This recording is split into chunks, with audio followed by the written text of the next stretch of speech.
வணக்கம். இன்றைக்கி நம்ம ரியாக்ட் நேட்டிவில் வந்து அடிப்படைகளை தெரிஞ்சுக்க போகிறோம். இந்த நேட்டிவ் காம்போனன்ட்ஸ்னால் என்ன அப்படின்றத தெரிஞ்சுக்க போகிறீங்க. முதல்ல அதாவது வந்து ஆண்ட்ராய்டுக்கோ இல்லை ஐஓஎஸ்க்கோ ரெண்டுத்துக்குமே வந்து பார்த்திங்கன்னா இந்த ரியாக்ட் நேட்டிவில் வந்து ஒரே கோடு தான் அப்படின்னும் போது அது எப்படி வந்து ரியாக்ட் நேட்டிவ் அந்த வேலையை செய்துன்றதை தெரிஞ்சுக்கணும். அதுக்கு தான் அந்த பகுதி. அப்புறமா வந்து ஃப்ளெக்ஸ் பாக்ஸ் லேஅவுட் பற்றி நீங்கள் தெரிஞ்சுக்கணும். ஏன்னா அதை வச்சு தான் இந்த ரியாக்ட் நேட்டிவில் வந்து ஸ்க்ரீன்ஸ் எல்லாம் நம்ம உருவாக்குவோம். அதில் ஒவ்வொரு காம்போனண்ட்டும் எங்கெங்கே வரணும் எங்கெங்கே இருக்கணுன்றதை முடிவு பண்ணுறது இந்த ஃப்ளெக்ஸ் பாக்ஸ் லேஅவுட் தான். அப்புறம் வந்து இது வந்து இந்த ரியாக்ட் நேட்டிவ் ஒரு ரியாக்ட் ஜாவாஸ்கிரிப்ட் அடிப்படையில் வந்து உருவாக்கப்பட்டது அப்படின்னும் போது ரியாக்டுக்குள்ளே இருக்க எல்லா விஷயங்களும் இங்கேயும் பயன்படுத்த முடியும். உதாரணத்துக்கு வந்து காம்போனன்ட்ஸு, ப்ராப்ஸு, ஸ்டேட்டு, இந்த மாதிரியான பல்வேறு விஷயங்களை வந்து இதுக்குள்ளேயும் வந்து பயன்படுத்த முடியும். அதையும் நீங்கள் தெரிஞ்சுக்க போகிறீங்க. அப்புறமா வந்து இந்த ரியாக்ட் நேட்டிவில் சில காம்போனன்ட்ஸ் பற்றி தெரிஞ்சுக்கணும். நீங்கள் உதாரணத்துக்கு டெக்ஸ்ட் இன்புட்டு, பட்டனு, அப்புறம் ஸ்க்ரோல் வியூ, ஃப்ளாட் லிஸ்ட்டுன்னு சொல்லிட்டு சில காம்போனன்ட்ஸ் பற்றிலாம் நீங்கள் தெரிஞ்சுப்பீங்க. முக்கியமாக வந்து இந்த ஸ்க்ரோல் வியூக்கும் ஃப்ளாட் லிஸ்ட்டுக்கும் என்ன வித்தியாசம் அப்படிங்கிறதையும் நீங்கள் தெரிஞ்சுக்க போகிறீங்க. வாங்க ஆரம்பிக்கலாம்.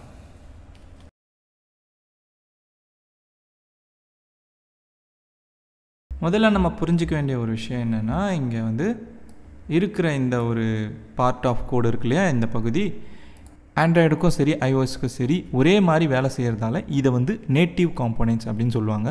இந்த காம்போனன்ட்ஸ் ஒவ்வொன்றுத்துக்கும் ஒவ்வொரு வேலை இருக்குது ஸ்க்ரீனில், சரிங்களா. இந்த வியூன்றது வந்து ஒரு HTML div அப்படின்னு சொல்லுவாங்க இல்லையா, அந்த மாதிரி ஒரு காம்போனன்ட். அந்த டிவ்வில் வந்து நம்ம மற்ற எலிமெண்ட்ஸ் போடுவோம். உதாரணத்துக்கு பேராகிராஃபு, ஃபார்ம் எலிமெண்ட்ஸ், அந்த மாதிரி இந்த வியூ. டெக்ஸ்ட் வந்து பார்த்திங்கன்னா அதுவும் ஒரு காம்போனன்ட் தான். டெக்ஸ்ட்டை மட்டும் டிஸ்பிளே பண்ணுறதுக்கு இங்கே பார்த்திங்கன்னா வெல்கம் டு ஜேவில் கோடுன்ற ஒரு டெக்ஸ்ட்டை வந்து அது காமிக்க பயன்படுது. அப்புறம் ஸ்டேட்டஸ் பாரும் ஒரு காம்போனன்ட். அது வந்து இந்த மேல் பகுதி இருக்குது பார்த்திங்களா, இந்த மொபைல் ஸ்க்ரீனில், அதில் வந்து நம்ம வந்து இன்டர்நெட் வைஃபை ஸ்டேட்டஸ் காட்டுவோம், பேட்ரி ஸ்டேட்டஸ் என்னென்னு காட்டுவோம், அப்புறம் சார்ஜ் எவ்வளோ இருக்குன்னு காட்டுவோம். இந்த ஒரு பகுதியை தான் வந்து ஸ்டேட்டஸ் பார்னு சொல்கிறோம். அதில் வந்து பார்த்திங்கன்னா ஒரு ஸ்டைலுன்ற ஒரு ப்ராப்பர்ட்டி இருக்குது. இது பொதுவாகவே ரியாக்ட் காம்போனண்ட்டில் எல்லாத்துக்குமே ஸ்டைலுன்ற ஒரு ப்ராப்பர்ட்டி இருக்கும். அது மாதிரி தான் இதுவும். அதில் வந்து ஆட்டோன்றது என்னென்னா, நம்ம இப்போ என்ன ஒரு மோடு வச்சுருக்கோமோ, இப்போ டார்க் மோடோ லைட் மோடோ அதுக்கேற்ற மாதிரி செயல்படும். இப்போ இந்த ஆட்டோன்ற இடத்துல வந்து நான் வந்து லைட் அப்படின்ற ஒரு ஸ்டைலை வந்து கொடுத்தேன்னா, இந்த இடத்துல பார்த்திங்கன்னா ஸ்டேட்டஸ் பாரில் எதுவுமே தெரியல. ஏன்னா லைட் மோடுன்னும் போது வந்து எல்லாமே வெள்ளை நிறத்தில் தெரியும். ஆனால் ஏற்கனவே பேக்ரவுண்ட் வந்து வெள்ளை நிறத்தில் தான் இருக்குன்றதால அந்த ஐட்டம்ஸ் எல்லாம் தெரியல. நான் போய் இந்த இடத்துல டார்க் கொடுத்தேன்னு வச்சுக்கோங்க, அப்போ தெரியும். இப்போ இந்த ஸ்டேட்டஸ் பாரோடைய ஸ்டைல் வந்து டார்க்கில் இருக்கிறதால அப்போ தெரியுது. ஏன்னா பேக்ரவுண்ட் வந்து நம்மளுக்கு ஒயிட்டில் இருக்கிறதால இப்போ டார்க் கலரில் இருக்கிறதால எல்லாமே தெரியுது. இதே மாதிரி எல்லாத்துக்குமே வந்து ஸ்டைல் ப்ராப்பர்ட்டி இருக்குது. உதாரணத்துக்கு பார்த்திங்கன்னா இந்த வியூ காம்போனெண்ட்டுக்கும் இருக்குது. இந்த வியூ காம்போனெண்ட்லேயும் வந்து ஸ்டைல்ஸ் வந்து அப்ளை பண்ணலாம். இங்கே நீங்கள் நேரடியாக வந்து இந்த மாதிரி கொடுக்கணுன்னு அவசியம் இல்லை. சில நேரத்தில் வந்து நீங்கள் ஸ்டைல் ஷீட் ப்ராப்பர்ட்டிகளாகவும் கொடுக்கலாம். நீங்கள் கீழே வந்து ஸ்டைல்ஸ் வந்து இந்த மாதிரி எழுதிடுவீங்க.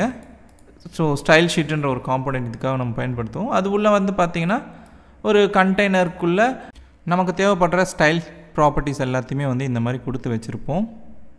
அந்த எல்லா ஸ்டைலையும் வந்து முடிவு பண்ண பிறகு இப்போ உதாரணத்துக்கு கண்டெய்னருக்குள்ளே இந்த மாதிரி ஒரு ஸ்டைல் ப்ராப்பர்ட்டி வச்சுருக்காங்க. அதை வந்து இந்த வியூ காம்போனெண்ட்டுக்கு இந்த மாதிரி அப்ளை பண்ணி விட்ருவாங்க. அதுக்கேற்ற மாதிரி இந்த வியூ காம்போனெண்ட் டிஸ்பிளே பண்ணும்.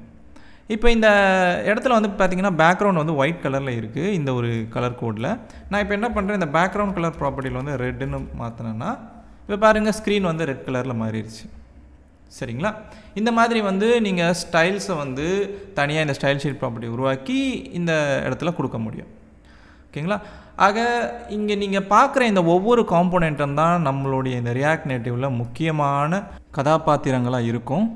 ஆக நம்ம வெவ்வேறு காம்போனெண்ட்ஸை வச்சுக்கிட்டு எப்படி ஸ்க்ரீனில் ஒவ்வொரு பகுதியும் உருவாக்குறோன்றது தான் ரொம்பவே முக்கியமான ஒரு விஷயம்.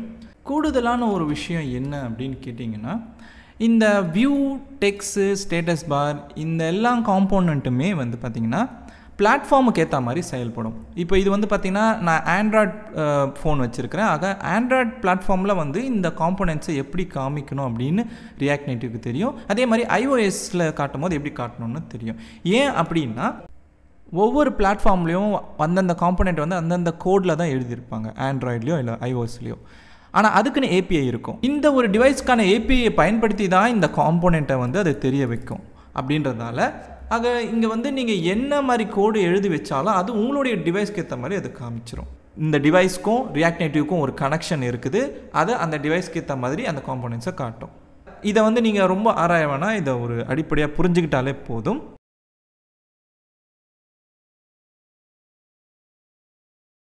இப்போ அடுத்த விஷயம் என்னென்னா, நீங்கள் வந்து இந்த ஃப்ளெக்ஸ் பாக்ஸுன்ற ஒரு லேஅவுட்டை பற்றி தெரிஞ்சுக்கணும். ஏன்னா இங்கே நம்ம ரியாக்ட் நேட்டிவில் இன்டர்ஃபேஸஸ்களில் ஒவ்வொரு காம்போனெண்ட்டையும் இந்த ஃப்ளெக்ஸ் பாக்ஸ் லேஅவுட் அடிப்படையில் தான் வந்து உட்கார வைப்போம். ஒரு காம்போனெண்ட்டும் எந்தெந்த இடத்துல உட்காரணுமோ அங்கங்கெல்லாம் உட்கார வைப்போம். அப்போ இதை நீங்கள் நல்லா புரிஞ்சுக்கிட்டிங்கன்னா மட்டும்தான் நீங்கள் வந்து ஒரு சின்ன காம்போனெண்ட்டாக இருந்தாலும் சரி, பெரிய உங்களால் வந்து உங்களுக்கு ஏற்ற மாதிரி ஸ்க்ரீன் டிசைனை பண்ணுறதுக்கு உங்களுக்கு அந்த ஃப்ளெக்ஸ் பாக்ஸ் லேஅவுட் வந்து நல்லா பழக்கமானதாக அதை செய்ய முடியும். ஆக அதுக்கான ஒரு அறிமுகத்தை நீங்கள் இப்போ தெரிஞ்சுக்க போகிறீங்க.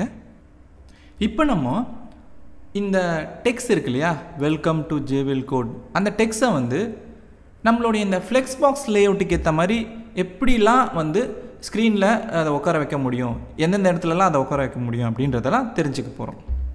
ஆக நீங்கள் கற்றுக்க போகிறது என்னென்னா, இந்த டெக்ஸ்ட்டை வந்து நம்ம டாப் லெஃப்டில் வந்து உட்கார வைக்க போகிறோம். அப்புறம் சென்டர் லெஃப்டில் உட்கார வைக்க போகிறோம். அப்புறம் பாட்டம் லெஃப்டில் உட்கார வைக்க போகிறோம். ஆக எல்லாமே வந்து லெஃப்டில் தான் இருக்க போகுது, ஆனால் மேலே நடுவில் கீழே அப்படின்ற மாதிரி இருக்க போகுது. அதுக்கு நம்ம இந்த ஃப்ளெக்ஸ் பாக்ஸ் லேஅவுட்டை எப்படி பயன்படுத்த முடியும் அப்படின்றத தான் தெரிஞ்சுக்க போகிறீங்க. சரி, இப்போ நான் என்ன பண்ணுறேன்னா, இந்த கண்டெய்னர் அப்படின்ற ஒரு ஸ்டைல் இருக்கு இல்லையா, அதை வந்து இந்த வியூ அப்படின்ற காம்போனெண்ட்டு கொடுத்துருக்காங்க, அதுக்குள்ளே தான் இந்த டெக்ஸ்ட் இருக்குது. இப்போ நான் என்ன பண்ண போகிறேன்னா, இந்த கண்டெய்னருக்குள்ளே இருக்கிற இந்த அலைன் ஐட்டம்ஸ் மற்றும் ஜஸ்டிஃபை கண்டென்ட், இந்த 2 ஸ்டைல் ப்ராப்பர்ட்டிஸையும் வந்து கமெண்ட் பண்ணிடுறேன். இது ரெண்டுமே வேலை செய்யாது. சரிங்களா? இப்போ நான் சேவ் பண்ணேன்னா பாருங்கள், இந்த வெல்கம் டு ஜேபிஎல் கோட் அப்படின்ற இந்த டெக்ஸ்ட் வந்து இங்கே மேலே இடது பக்கமாக வந்து நிற்கிது. நீங்கள் ஜஸ்டிஃபை கண்டென்ட்டை கொடுக்கலனாலும் அது வந்து டாப்பில் தான் வந்து நிற்கும். சரிங்களா? ஒருவேளை நீங்கள் வந்து ஜஸ்டிஃபை கண்டென்ட்டை கொடுத்து டாப் லெஃப்ட்டுக்கு கொண்டு வரணும்னு நினச்சிங்கன்னா அதுக்கு இங்கே வந்து வேல்யூ வந்து ஃப்ளெக்ஸ் ஸ்டார்ட் அப்படின்னு கொடுக்கணும். இப்போ கொடுத்தீங்கன்னா ஒன்றும் வித்தியாசம் தெரியாது, எப்பவும் போல் அது வந்து மேலே தான் இருக்கும். ஆக இந்த ஸ்டார்ட்டுங்கிறது என்னன்னா இந்த மேல் பகுதி அது குறிக்குது. சரிங்களா? ஆக நீங்கள் இதை கொடுத்தாலும் கொடுக்கலனாலும் அது எப்போவுமே வந்து மேலே தான் நிற்கும். சரிங்களா? இப்போது இந்த டெக்ஸ்ட்டை வந்து நம்ம வந்து நடுவில் கொண்டு வர போகிறோம், அதாவது சென்டர் லெஃப்ட். சரிங்களா? அதை செய்யறதுக்கு நம்ம என்ன பண்ண போகிறோம்னா, இதே ஜஸ்டிஃபை கண்டென்ட்டில் சென்டர் அப்படின்ற ஒரு வேல்யூவை கொடுக்க போகிறோம். கொடுத்தோடனே பாருங்கள், இது வந்து சரியாக நடுப்பகுதிக்கு வந்துருச்சு. இதுக்கு நீங்கள் சென்டர் வேல்யூவை பயன்படுத்தணும். இதுவே வந்து பாட்டம் லெஃப்ட், அதாவது கீழ்ப்பகுதியில் கொண்டு வரணும் அப்படின்னா ஃப்ளெக்ஸ் எண்ட் அப்படின்னு கொடுக்கணும். இது கொடுத்தீங்கன்னா இது வந்து கீழ்ப்பகுதிக்கு வந்துடுது பாருங்கள். ஆக top left, centre left, bottom left மூணுத்தையுமே இப்போ நம்ம பண்ணிட்டோம்.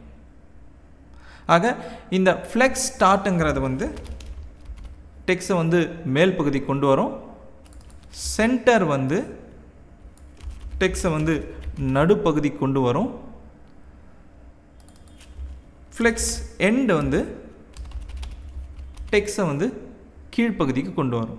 ஆக இந்த மாதிரி இந்த இடது ஆக மேலே நடுவில் கீழேங்கிறது வந்து இப்படி தான் நம்மளுக்கு இந்த ஜஸ்டிஃபை கண்டென்ட் கொண்டு வந்து சேர்க்குது. இப்போ அடுத்தது நீங்கள் வந்து இந்த டெக்ஸ்ட் எல்லாமே லெஃப்ட் பக்கமாக, அதாவது இடது பக்கமாகவே இருக்கிறத பார்க்குறீங்க இல்லையா? இப்போ இதை வந்து வலது பக்கமாக நம்ம கொண்டு வரத்துக்கு என்ன பண்ணுறது அப்படின்றதையும் தெரிஞ்சுக்க போகிறீங்க. ஆக இதுக்கு அடுத்து நீங்கள் தெரிஞ்சுக்க போகிறது, இதே டெக்ஸ்ட்டை டாப் ரைட்டுக்கு எப்படி கொண்டு வர்றது, சென்டர் ரைட்டுக்கு எப்படி கொண்டு வர்றது, பாட்டம் ரைட்டுக்கு எப்படி கொண்டு வர்றது அப்படிங்கிறது தான் தெரிஞ்சுக்க போகிறீங்க. அப்போ அதுக்கு என்ன பண்ணுறது, அதாவது மேலே நடுவில் கீழேன்றதுக்கு வந்து ஜஸ்டிஃபை கண்டென்ட் பயன்படுது. இடது வலது பக்கமாக நம்ம கொண்டு போகிறதுக்கு நமக்கு என்ன பயன்படும்னு கேட்டிங்கன்னா இந்த அலைன் ஐட்டம்ஸ் அப்படின்ற ப்ராப்பர்ட்டி தேவைப்படும். இப்போ நம்ம முதல் விஷயமாக இந்த டாப் ரைட் அப்படின்றத பண்ண போகிறோம். ஆக இந்த அலைன் ஐட்டம்ஸில் நான் என்ன பண்ணுறேன்னா இந்த இடத்துல ஃப்ளெக்ஸ் ஸ்டார்ட் அப்படின்னு சொல்லி இந்த இடத்துல கொடுக்குறேன். ஆக இந்த ஃப்ளெக்ஸ் ஸ்டார்ட்ன்றது வந்து அலைன் ஐட்டம்ஸ் பொறுத்த வரைக்கும் இடது பக்கம் அப்படின்னு அர்த்தம். இப்போ நான் என்ன பண்ணுறேன்னா ஃப்ளெக்ஸ் ஸ்டார்ட் கொடுக்குறேன், ஜஸ்டிஃபை கண்டென்ட் வந்து ஃப்ளெக்ஸ் ஸ்டார்ட் அப்படின்னு கொடுக்குறேன். இந்த ஜஸ்டிஃபை கண்டென்ட்டை பொறுத்த வரைக்கும் ஃப்ளெக்ஸ் ஸ்டார்ட் வந்து மேல் பகுதியை குறிக்குது. இந்த அலைன் ஐட்டம்ஸை பொறுத்த வரைக்கும் ஃப்ளெக்ஸ் ஸ்டார்ட்டுங்கிறது இடது பக்கத்தை குறிக்குது. ஆக இப்போ சேவ் பண்ணோம்னா இந்த டெக்ஸ்ட் வந்து மேல் பகுதியில் இருக்குது, அதோட இடது பக்கமாக இருக்குது. இப்போது நமக்கு என்ன தேவை? டாப் ரைட்டு தான். அப்போது இந்த அலைன் ஐட்டம்ஸில் ஃப்ளெக்ஸ் எண்ட் அப்படின்னு கொடுக்கணும். இப்போ இந்த மாதிரி கொடுத்தோம்னா பாருங்கள், டாப் ரைட் சைடில் இருக்குது. இப்போ அதே மாதிரி தான் இந்த சென்டர் ரைட்டு, அதுக்கு என்ன பண்ணணும் அப்படின்னு கேட்டிங்கன்னா, இந்த ஜஸ்டிஃபைல வந்து சென்டர் அப்படின்னு கொடுக்கணும். அலைன் ஐட்டம்ஸில் வந்து ஃப்ளெக்ஸ் எண்டுன்னு இருக்கணும். ஆக இப்போ பாருங்கள், சென்டர் ரைட் சைடில் இருக்குது. அதே மாதிரி பாட்டம் ரைட்டுக்கு வந்து எப்பவும் போல் ஜஸ்டிஃபைல வந்து ஃப்ளெக்ஸ் எண்டுன்னு கொடுக்கணும். அலைன் ஐட்டம்ஸ் ஃப்ளெக்ஸ் எண்டுன்னு இருக்கணும். பார்த்தீங்கன்னா பாட்டம் ரைட். இப்போ பார்த்தீங்கன்னா உங்களுக்கு வந்து top left, centre left, bottom left மற்றும் top right, centre right, bottom right, இந்த 6 பொசிஷன்கள்லையுமே வந்து இந்த 6 பொசிஷன்லேயும் ஒரு கண்டென்ட்டை எப்படி உட்கார வைக்கணுன்றது உங்களுக்கு தெரியும்.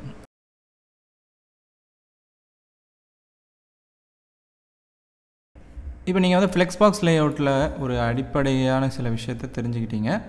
நான் இப்போ இது எல்லாத்தையும் அன்டூ பண்ணிடுறேன். அதே மாதிரி ஸ்டைலை வந்து பழையபடி கொண்டு வந்துடுறேன். ஓகே, இப்போ பார்த்தீங்கன்னா இது வந்து ஆப் அப்படின்ற ஒரு காம்பனெண்ட். அந்த காம்பனெண்ட்டுக்குள்ளே நம்ம நேட்டிவ் காம்பனெண்ட்ஸை பயன்படுத்தியிருக்கோம். சில சமயங்களில் நம்மளே வந்து சில காம்பனெண்ட்ஸை உருவாக்குவோம். எதுக்குன்னா, இந்த கோடை வந்து இந்த ஒரே காம்பனெண்ட்டுக்குள்ளே மொத்த கோடும் வந்துடக்கூடாதுன்றதுக்காக.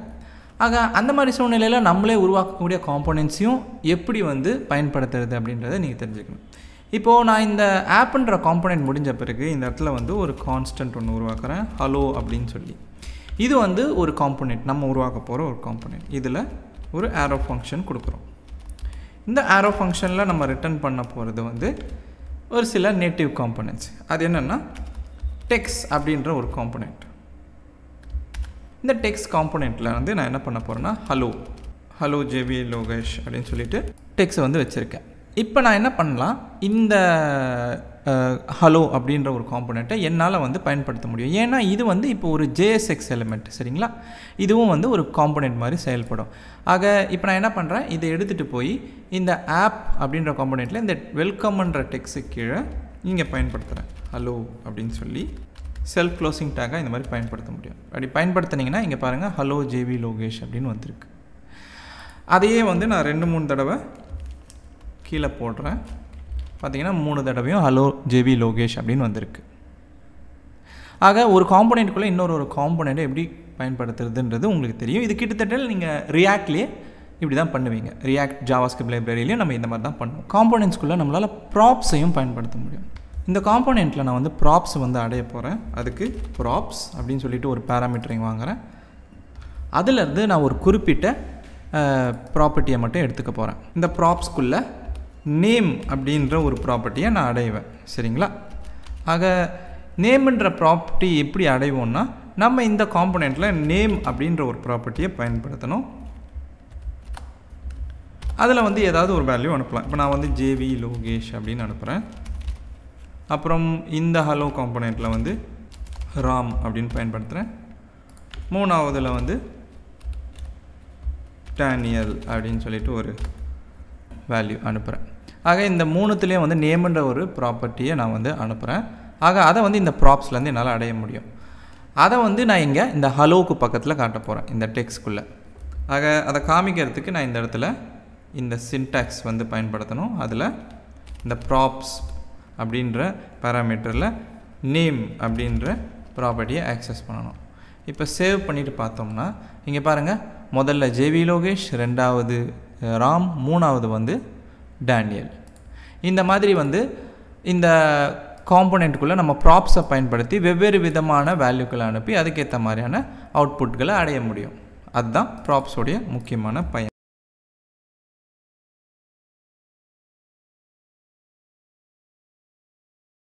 நான் ஏற்கனவே சொன்ன மாதிரி இது வந்து பார்த்திங்கன்னா ஒரு ரியாக்ட் அடிப்படையில் உருவாக்கப்பட்ட டெக்னாலஜி இல்லையா?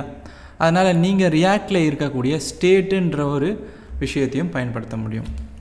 இப்போ அதுக்கான ஒரு உதாரணம் நான் உங்களுக்கு சொல்லிக் கொடுக்க போகிறேன். நம்ம என்ன பண்ண போகிறோன்னா, இங்கே இருக்கிற இந்த ஹலோ காம்பனெண்ட்டுக்கு கீழே நம்ம வந்து ஒரு டெக்ஸ்ட் ஒன்று காட்ட போகிறோம். ஒரு கவுண்ட் அப்படின்ற டெக்ஸ்ட், அதுக்கு பக்கத்தில் கோலன் சிம்பிளுக்கு அப்புறம் ஒரு கவுண்ட் ஒன்று காட்டுறோம் 2 அப்படின்னு சொல்லி. சரிங்களா? இது வந்து ஒரு டெக்ஸ்ட்.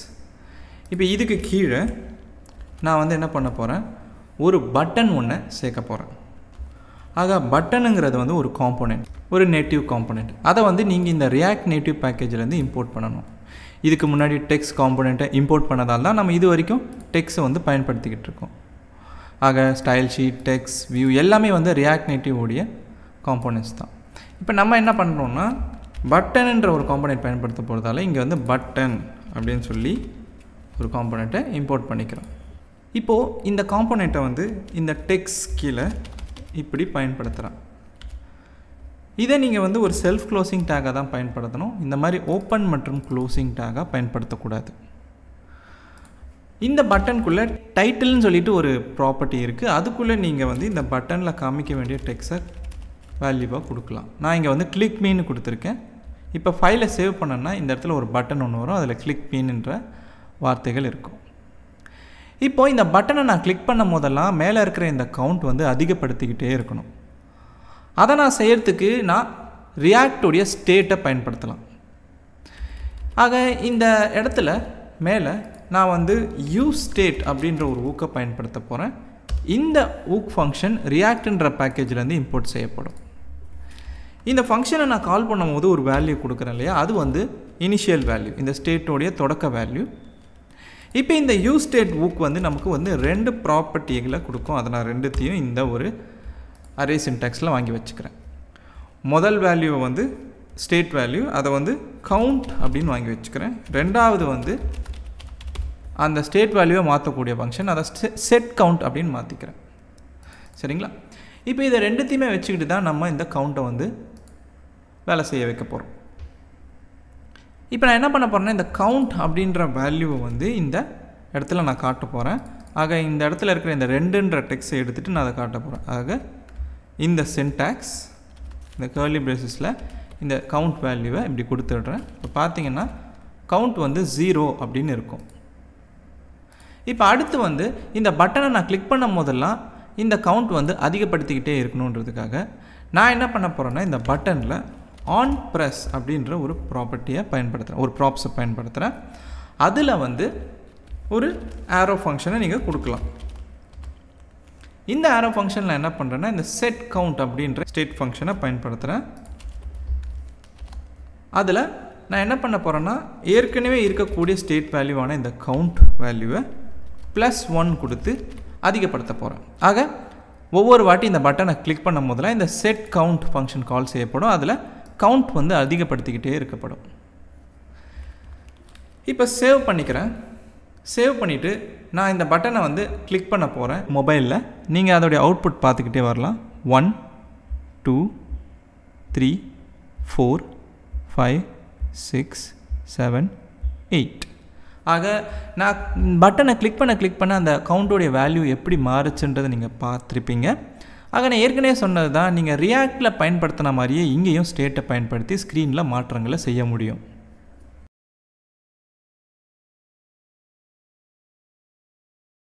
முதல்ல வந்து இங்கே ஏற்கனவே நம்ம வந்து சில கோடெல்லாம் போட்டு வச்சுருக்கோம், அதெல்லாம் கிளியர் பண்ணிடுங்க.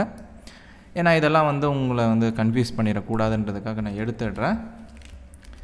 இதை எடுத்துடுறேன், கீழே இருக்கிற இந்த காம்போனண்ட்டையும் எடுத்துடுறேன், மேலே இருக்கிற இந்த ஸ்டேட்டையும் எடுத்துடுறேன், இந்த ஸ்டேட்டஸ் பாரையும் எடுத்துடுறேன். சரி, இப்போ வந்து நம்ம டெக்ஸ்ட் இன்புட்னா என்ன அப்படின்றது தெரிஞ்சுக்கணும் இல்லையா? ஸோ ஒரு யூசர் வந்து ஒரு டெக்ஸ்ட்டை வந்து என்ட்ரு பண்ணுறாரு அப்படின்னா அதுக்கு இந்த டெக்ஸ்ட் இன்புட்லாம் நிச்சயமாக இருக்கணும். நம்ம அதுக்கு என்ன பண்ணணும்னா இந்த ரியாக்ட் நேட்டிவ் பேக்கேஜிலேருந்து டெக்ஸ்ட் இன்புட் அப்படின்ற ஒரு காம்போனண்ட் அதை வந்து இம்போர்ட் பண்ணிக்கணும். அதை வந்து நம்ம இந்த வியூ காம்போனண்ட்குள்ளே பயன்படுத்த போகிறோம். ஆக டெக்ஸ்ட் இன்புட் அப்படின்னு சொல்லி நம்ம இதை வந்து இப்படி பயன்படுத்தலாம். இப்போ சேவ் பண்ணிவிட்டு பார்த்தோம்னா நமக்கு இங்கே ஸ்க்ரீனில் வந்து டெக்ஸ்ட் இன்புட் வந்திருக்கும். ஆனால் அது நம்ம கண்ணுக்கே தெரியாது. இந்த இடத்துல வந்து ஒரு பிளேஸ் ஹோல்டர்னு சொல்லிட்டு ஒரு ப்ராப்பர்ட்டி இருக்குது. அது வந்து இன்புட் பாக்ஸில் நீங்கள் டெக்ஸ்ட் டைப் பண்ணாதப்போ அது உள்ள சில வார்த்தைகளை காமிக்கும். ஆக இதில் வந்து டைப் ஏர் அப்படின்னு சொல்லி இந்த வார்த்தைகளை நம்ம கொடுக்குறோம். சேவ் பண்ணிவிட்டு பார்த்தோம்னா பாருங்கள், இங்கே நடுவில் வந்து டைப் ஏர்ன்ற வார்த்தைகள் தெரியுது. அப்போ அதுதான் டெக்ஸ்ட் இன்புட். இப்போ இதில் நான் வந்து மொபைலில் போய் இப்படி என்டர் பண்ண நினச்சேன்னா பாருங்கள், அந்த இடத்துல வந்து கர்சர் வந்திருக்கு, கீழே கீபேடும் வந்திருக்கு. ஆக டெக்ஸ்ட்டை நீங்கள் இதுக்கப்புறம் டைப் பண்ண முடியும். ஸோ இப்போ இந்த டைப் பண்ணுற இந்த டெக்ஸ்ட்டை வச்சுக்கிட்டு நீங்கள் ஏதாச்சும் பண்ணணும் அப்படின்னு நினைப்பீங்க. அதுதான் அடுத்த ஸ்டெப் இல்லையா? ஆக நம்ம என்ன பண்ணலாம், இந்த டெக்ஸ்ட்டை வந்து டைப் பண்ண இதுக்கு கீழே வந்து அந்த டெக்ஸ்ட் வந்து தெரியணும், இந்த இன்புட்டுக்கு கீழே.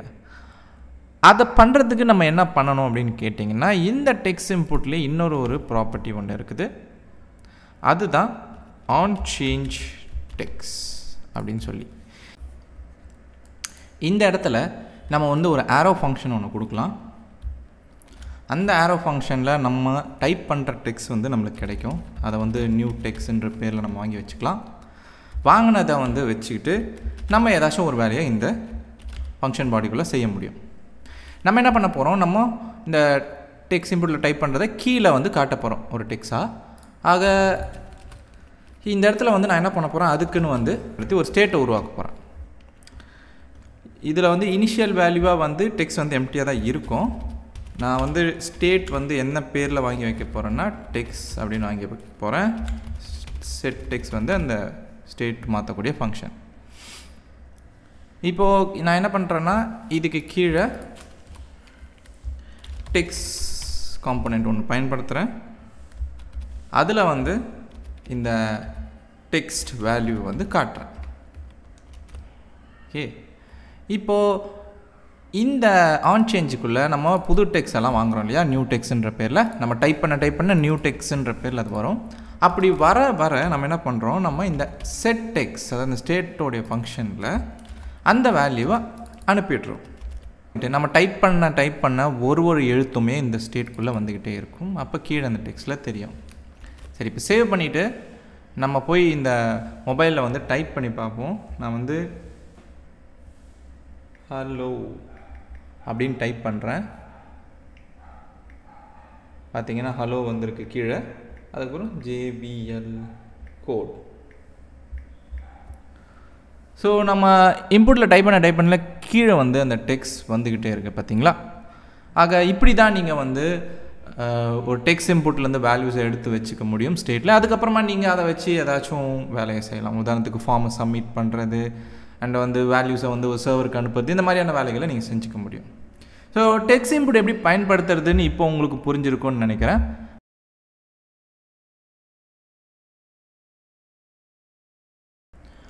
அடுத்து நம்ம ஸ்க்ரோல் வியூ எப்படி பண்ணுறது. ஸ்க்ரோல் வியூ அப்படின்ற ஒரு காம்போனன்ட் நம்மளுக்கு தேவைப்படும். அது எப்போ தேவைப்படும்ன்றதை வந்து நீங்கள் புரிஞ்சுக்கிறதுக்கு நான் உங்களுக்கு ஒரு சின்ன உதாரணத்தை நான் இங்கே காட்ட போகிறேன்.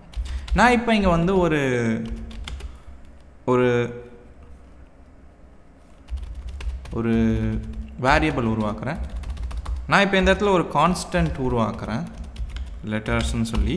அதில் வந்து A B C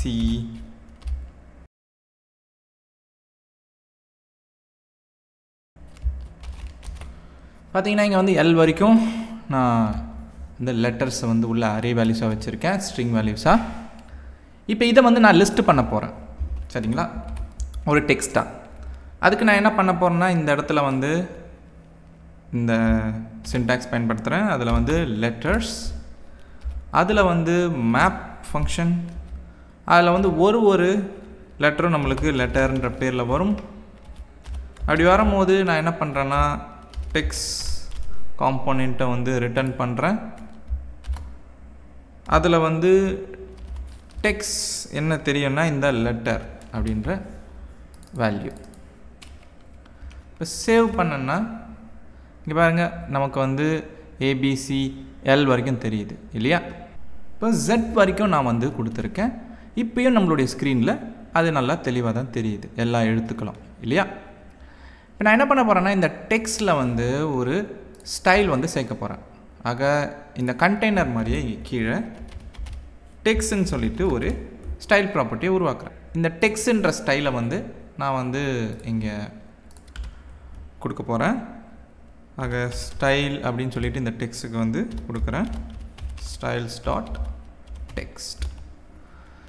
இப்போது இந்த இடத்துல நான் வந்து பேடிங் பாட்டம் அப்படின்ற ஸ்டைலிங் ப்ராப்பர்ட்டியை நான் பயன்படுத்துகிறேன். அது வந்து டெக்ஸ்ட் காம்போனெண்ட்டுக்கு கீழே ஒரு ஸ்பேஸை கொடுக்கும். ஆக ஒவ்வொரு டெக்ஸ்ட்டுக்கு நடுவில் ஒரு இடைவெளி இருக்கும். ஆக நான் வந்து என்ன பண்ணுறேன், இதை வந்து ஒரு 20 அப்படின்னு கொடுக்குறேன்.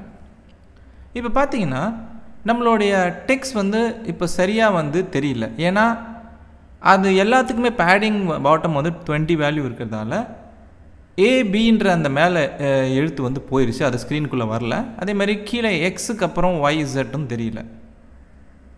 நம்ம இன்னுமே கொஞ்சம் இன்க்ரீஸ் பண்ணி பார்ப்போம், ஒரு 40. பார்த்திங்கன்னா இப்போ இன்னும் வந்து சில எழுத்துக்கள் ஸ்க்ரீனுக்குள்ளே தெரியாமல் போயிடுச்சு. இப்போது இந்த எழுத்துக்களை வந்து உங்களால் ஸ்க்ரீனுக்குள்ளே பார்க்க முடியலன்ற ஒரு சூழ்நிலை இப்போ வந்திருக்கு இல்லையா? இந்த மாதிரி சூழ்நிலையில் நீங்கள் என்ன பண்ணலாம் அப்படின்னா, நீங்கள் வந்து ஸ்க்ரோல் வியூ காம்போனெண்ட்டை பயன்படுத்தி நீங்கள் ஸ்க்ரோல் பண்ணி அந்த லிஸ்ட்டை பார்த்துக்கலாம். சரிங்களா? அதுக்கு தான் வந்து நம்மளுக்கு ஸ்க்ரோல் வியூ காம்போனெண்ட் பயன்படுத்தி. இப்போ நான் என்ன பண்ண போகிறேன்னா, அந்த ஸ்க்ரோல் வியூ அப்படின்ற காம்போனெண்ட்டை இங்கே உள்ளே இம்போர்ட் பண்ணுறேன், இந்த ரியாக்ட் நேட்டிவ் பேக்கேஜில் இருந்து. இப்போ அதை வந்து நான் இந்த இடத்துல ஸ்க்ரோல் வியூ அப்படின்னு சொல்லிட்டு ஓப்பனிங் டேக் க்ளோசிங் டேக்கோடு பயன்படுத்துகிறேன். இப்போ இது எப்படின்னா, இந்த லைன் இருக்கு இல்லையா, இந்த டெக்ஸ்ட் காம்போனெண்ட் ஜென்ரேட் பண்ணுற அந்த லைனை அப்படியே இதுக்குள்ளே கொண்டு வந்துடுறேன். கொண்டு வந்துட்டு இப்போ சேவ் பண்ணுறேன். சேவ் பண்ணால் இங்கே பார்த்தீங்கன்னா நமக்கு வந்து ஸ்க்ரோல் பண்ணுற மாதிரி இந்த வியூ இப்போ வந்திருக்கு. இப்போ நான் வந்து இப்படி ஸ்க்ரோல் பண்ணணும். இப்போ நான் வந்து ஸ்க்ரோல் பண்ணால் எனக்கு வந்து இந்த எழுத்துக்கள் எல்லாத்தையும் பார்க்க முடியும். நான் மொபைலில் வந்து இப்போ ஸ்க்ரோல் பண்ண போகிறேன். ஆக இப்போ பார்த்தீங்கன்னா என்னால் ஸ்க்ரோல் பண்ண முடியுது, மேலேயும் கீழேயும். ஸோ ஏலேருந்து Z வரைக்கும் என்னால் இதை பார்க்க முடியும். பார்த்திங்கன்னா Z வரைக்கும் என்னால் பார்க்க முடியுது. அதே மாதிரி திரும்பவும் A வரைக்கும் என்னால் பார்க்க முடியுது. ஸோ இந்த ஸ்க்ரோல் வியூ வந்து நம்ம ஸ்க்ரீனை தாண்டி போகக்கூடிய எலிமெண்ட்ஸை வந்து ஸ்க்ரோல் பண்ணி பார்க்கணுன்னு நினைக்கும் போது பயன்படும். சரிங்களா? அதுக்கு தான் இதை நம்ம பயன்படுத்துகிறோம்.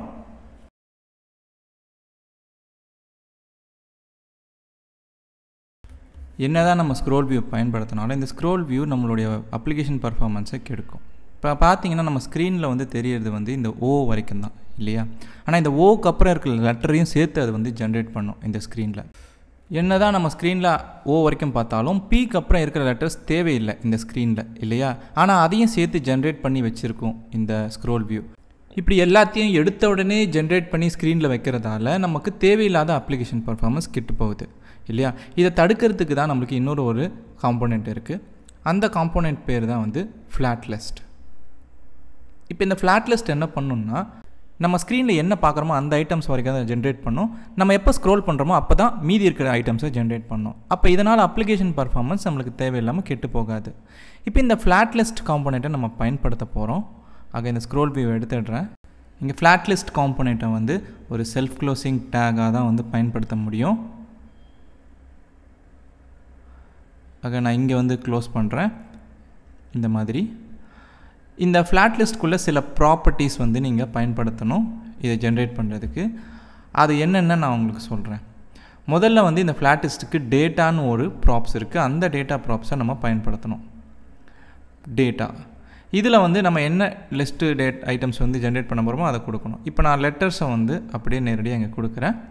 அடுத்தது இது ஒவ்வொரு ஐட்டமையும் ஜென்ரேட் பண்ணும்போது எப்படி ரிட்டர்ன் பண்ணணும் ஒரு லிஸ்ட் ஐட்டமே அப்படின்னு கேட்குறதுக்கு இன்னொரு ப்ராப்ஸை வந்து நம்ம கொடுக்கணும். அதுதான் ரெண்டர் ஐட்டம் அப்படின்ற ப்ராப்ஸ். இதுக்குள்ளே வந்து நம்ம ஒரு கால்பேக் ஃபங்க்ஷன் ஒன்று கொடுக்கணும். அது ஒரு லிஸ்ட் ஐட்டமுக்கான காம்போனெண்ட்டையும் ஜென்ரேட் பண்ணும். நம்ம ஏற்கனவே கீழே வந்து இந்த மேப் ஃபங்க்ஷன் மூலமாக ஒவ்வொரு டெக்ஸ்ட் காம்போனெண்ட்டையும் வந்து ஜென்ரேட் பண்ணோம் இல்லையா? அந்த ஃபங்க்ஷனை அப்படியே காப்பி பண்ணி இங்கே கொடுத்துட்டிங்கன்னா போதும். இதை தான் அதுவும் கேட்குது. சரிங்களா? ஆக ஒரு லிஸ்ட் ஐட்டமும் உங்களுக்கு டெக்ஸ்ட் காம்போனெண்ட்டாக வரணும்னு கொடுத்துட்றோம். இப்போ இந்த லைன் நம்மளுக்கு தேவையில்லை, இதை எடுத்துருவோம். அடுத்து இப்போ சேவ் பண்ணோன்னா நம்மளுக்கு வந்து ஒரு எரர் வர வாய்ப்பு இருக்குது. இந்த எரர் எதுக்குன்னா, நம்ம வந்து நேரடியாக இந்த மாதிரி அரே டேட்டாவாக கொடுத்து லிஸ்ட்டை ஜென்ரேட் பண்ண முடியாது. இதுக்குன்னு வந்து ஒரு ஃபார்மேட் இருக்குது. அந்த மாதிரி தான் ஒவ்வொரு ஐட்டமுக்கான டேட்டாவையும் நம்ம கொடுக்கணும். நீங்கள் பண்ண வேண்டியது என்னென்னா, இதுக்கு அடுத்து இந்த அரே டேட்டாவை நம்ம கொஞ்சம் மாற்றி அமைக்க போகிறோம். ஆக இந்த இடத்துல வந்து லெட்டர்ஸ் மேப்புன்னு சொல்லிட்டு ஒரு கான்ஸ்டண்ட்டை உருவாக்குறேன். ஏன்னா நம்ம ஏற்கனவே இருக்கக்கூடிய அந்த அரே டேட்டாவை கொஞ்சம் மாற்றி அமைச்சு வேறு டேட்டாவை மாற்றிக்க போகிறோம். இந்த லெட்டர்ஸ் அரேலேருந்து மேப் ஃபங்க்ஷனை பயன்படுத்தி ஒவ்வொரு டேட்டாவையும் எப்படி மாற்ற போகிறோம்னா, இதில் ஒரு ஃபங்க்ஷன் கொடுக்கணும், இந்த கால்பேக் ஃபங்க்ஷன். அந்த கால்பேக் ஃபங்க்ஷனில் ஒவ்வொரு அரேவோடைய வேல்யூவை நம்ம வாங்கிக்கிறோம், வேல்யூன்ற பேரில். அடுத்து வந்து இதுக்கு பக்கத்துலேயே நம்மளுக்கு இந்த அரேவோடைய இண்டெக்ஸும் கிடைக்கும். இப்போ இது ரெண்டுத்தையுமே எடுத்துகிட்டு போய் நம்ம இந்த அரேவை எப்படி ரிட்டர்ன் பண்ண போகிறோம்னா, நம்ம இதை வந்து ஒரு ஆப்ஜெக்டாக ரிட்டர்ன் பண்ண போகிறோம். அதனால் இந்த கர்லி பிரேசஸ். அப்புறம் இந்த ஆப்ஜெக்ட், அதாவது ஒவ்வொரு ஆப்ஜெக்ட்லேயும் நம்மளுக்கு லெட்டர் டெக்ஸ்ட்ன்ற ஒரு ப்ராப்பர்ட்டி இருக்கும். அதில் வந்து அந்த லெட்டரோடைய வேல்யூ என்னவோ அது இருக்கும். இந்த பேர் வந்து நீங்கள் எப்படி வேணாலும் வச்சுக்கலாம், லெட்டர் டெக்ஸ்ட் தான் வைக்கணும்னு அவசியம் இல்லை. அடுத்து முக்கியமான ஒரு ப்ராப்பர்ட்டி என்னென்னா, கீன்னு ஒரு ப்ராப்பர்ட்டி கண்டிப்பாக இருக்கணும். ஏன்னா ஒவ்வொரு ஃப்ளாட் லிஸ்ட் ஐட்டமுக்கும் கீன்ற ப்ராப்பர்ட்டி தேவைப்படுது. இந்த கீ ப்ராப்பர்ட்டியில் நீங்கள் வந்து ஒரு தனித்துவமான வேல்யூ கொடுக்கலாம். நான் இந்த இண்டெக்ஸ் வேல்யூவை கொடுக்குறேன், ஏன்னா இது தனித்துவமாக தானே இருக்கும் ஒவ்வொரு அரேக்கும். இப்போ அடுத்து நம்ம இந்த லெட்டர்ஸ் மேப்பை வந்து இப்போது இந்த ஃப்ளாட் லிஸ்ட்டுக்கு டேட்டாவாக கொடுப்போம். இப்போது இந்த ஒவ்வொரு லெட்டர்ஸ் மேப்போடைய டேட்டா வந்து ரெண்டர் ஆகும்போது அந்த லெட்டருன்ற பேரில் அது கொண்டு வரப்படுது. அந்த லெட்டர் ஆப்ஜெக்ட்டுக்குள்ளே நிச்சயமாக நமக்கு ஐட்டம்ன்ற ஒரு ப்ராப்பர்ட்டி கிடைக்கும். அந்த ஐட்டம் ப்ராப்பர்ட்டியில் நம்ம டிஃபைன் பண்ண அந்த ப்ராப்பர்ட்டியான லெட்டர் டெக்ஸ்ட் கண்டிப்பாக இருக்கும். இதை வந்து கொடுத்தீங்கன்னா இந்த இடத்துல டெக்ஸ்ட்டாக அது ஒவ்வொரு டெக்ஸ்ட் காம்போனெண்ட்டுக்கும் கொடுத்துரும். இப்போ பார்த்தீங்கன்னா ஃப்ளாட் லிஸ்ட் தயாராகிடுச்சு. ஃப்ளாட் லிஸ்ட்டுக்கு கீன்ற ஒரு ப்ராப்பர்ட்டி இருந்தால் தான் ஒவ்வொரு லிஸ்ட் ஐட்டமையும் வந்து தனித்துவமான லிஸ்ட் ஐட்டமாக எடுத்துக்கும். அதுக்காக தான் நம்ம அந்த அரேவை ஒரு ஆப்ஜெக்டாக நம்ம மாற்ற வேண்டியதாக இருந்துச்சு. இப்போ நீங்கள் ஸ்க்ரோல் பண்ணுற ஒவ்வொரு ஐட்டமும் வந்து நீங்கள் ஸ்க்ரோல் பண்ணும் போது தான் ரெண்டர் ஆகுது, அதுக்கு முன்னாடி அது ரெண்டர் ஆகியிருக்காது. இதுதான் ஃப்ளாட் லிஸ்ட்டோடைய ஒரு அட்வான்டேஜ். இதனால் உங்களுடைய பர்ஃபார்மன்ஸ் இம்ப்ரூவ் ஆகும். ஆக இப்போ உங்களுக்கு இந்த ஃப்ளாட் லிஸ்ட் பயன்படுத்துறதால என்ன பயன்றது தெரிஞ்சிருக்கும்னு நினைக்கிறேன். இந்த அடிப்படைகள்லாம் நீங்கள் இப்போயே தெரிஞ்சுக்கிட்டு நல்லா பழகிக்கிட்டிங்கன்னா தான் அடுத்து நம்ம வந்து ஒரு மொபைல் ஆப்பை உருவாக்குறதுக்கு சரியாக இருக்கும். ஸோ அதனால் வந்து நல்லா வந்து இதை திரும்பவும் ரீவிசிட் பண்ணுங்கள், திரும்பவும் வந்து ப்ராக்டிஸ் பண்ணி பாருங்கள், என்னென்னு தெரிஞ்சுக்கோங்க. தொடர்ந்து வந்து இந்த சீரீஸை வந்து ஃபாலோ பண்ணுங்கள், சப்போர்ட் பண்ணுங்கள், சப்ஸ்கிரைப் பண்ணுங்கள். நன்றி.